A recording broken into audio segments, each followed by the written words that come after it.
우리는 하나님의 자녀입니다. 하나님의 아들과 딸들이에요. 여러분, 이 특권을 가볍게 생각하지 마시고 이 특권을 가지고 담대하게 오늘도 하나님 앞에 나아가서 하나님께 우리의 기도를 아뢰을 수 있어요. 오늘도 말씀 읽고 담대한 마음으로 하나님 앞에 믿음으로 기도의 자리로 나아가는 우리가 되기를 소망합니다.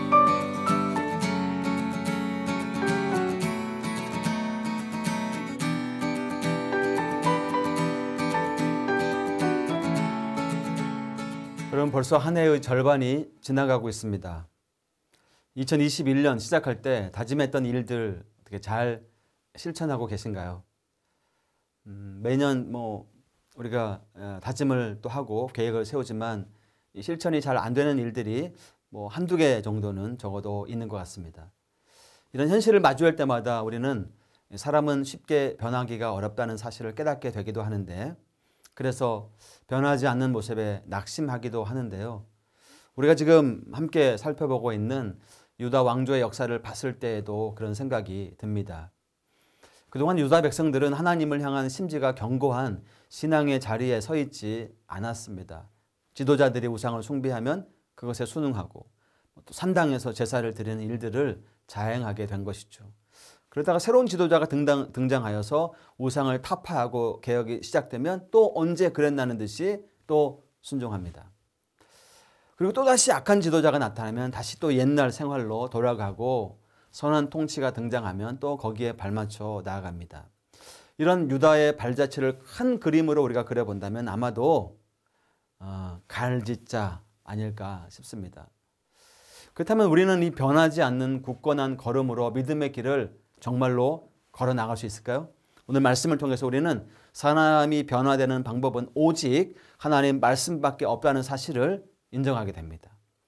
지금까지 있었던 남유다의 개혁들보다 이 요시야의 개혁이 특별하게 여겨지는 이유가 바로 거기에 있어요. 개혁의 중심에 하나님의 말씀이 있기 때문에. 예고된 심판을 앞에 두고 있는 상황에서 유다 백성들 바라보는 요시야의 마음은 정말 절망적인 상황이었죠. 가만히 있을 수만은 없었습니다. 마음을 다잡고 결심한 듯이 남유다와 예루살렘의 가문과 지역의 지도자인 모든 장로들을 불러 모았습니다. 그리고 그들과 함께 하나님의 전으로 올라가서 유다의 모든 사람과 예루살렘 주민들, 제사장들과 레위 사람들 남녀노소를 막론하고 모든 백성들을 함께 하게 합니다. 그리고 거기에 모여있는 모든 백성에게 하나님의 율법책을 읽어 주어서 무리들의 귀에 들려 주었다는 것입니다.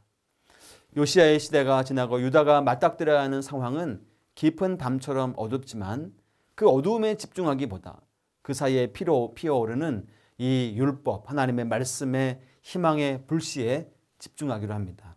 이 희망의 불씨로 불을 피워서 강력한 불꽃이 타오르게 하자는 거죠. 율법을 발견하고 하나님 앞에 옷을 찢고 회개한 요시야는 유다가 진정한 신앙의 개혁과 부흥을 이룰 수 있으리라 확신이 들었습니다. 하나님의 말씀이 있다면 말이죠. 또 이 개혁운동의 끝은 모든 백성들의 삶 속에 하나님의 말씀이 든든히 세워지는 것이다 라고 선포하였습니다.